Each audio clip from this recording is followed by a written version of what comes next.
बरेली के रामगंगा नदी के किनारे करीब 100 लावारिस आधार कार्ड मिलने से इलाके में खौफ व दहशत फैल गया है। मरकजी हुकूमत शहरियों को खास शनाख्त देने के लिए आधार कार्ड जारी करती है। आधार कार्ड के इस तरह लावारिस हालत में मिलने से लोगों में बेचैनी पाई जा रही है। पुलिस ने मौके पर पहुंचकर कागजी कार्रवाई पूरी करके तमाम लावारिस आधार कार्डों को अपनी तहवील में ले लिया है। जिला के डीएम वीरेंद्र कुमार सिंह के मुताबिक इस मामले में आधार कार्ड बनाने वाली मुताल्लिका कंपनी को तलब करके जवाब तलब किया जाएगा।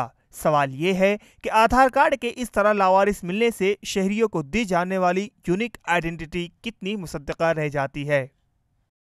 नहीं, ये गंभीर विषय है, इसका संज्ञान हम लोग ले रहे हैं और ये देख रहे हैं कि जिस एजेंसी को ये काम दिया गया था उसकी ओर से अथवा उसके किसी वेंडर की ओर से किस प्रकार का ये कृत्य किया गया है। लेकिन इसको हम लोग बहुत गंभीरता से लेंगे और इसकी जांच कराई जाएगी और इसमें उत्तरदायित्व निर्धारित किया जाएगा। क्या मामला है इसमें तो अभी प्रथम दृष्टया जो आप बता रहे हैं कि लावारिस हालत में मिले हुए हैं, लेकिन ये जांच के पश्चात ही स्पष्ट हो पाएगा कि किस व्यक्ति ने या किस संस्था ने इसको वहाँ पर फेंका हुआ है और क्या उसके पीछे उसका उद्देश्य है।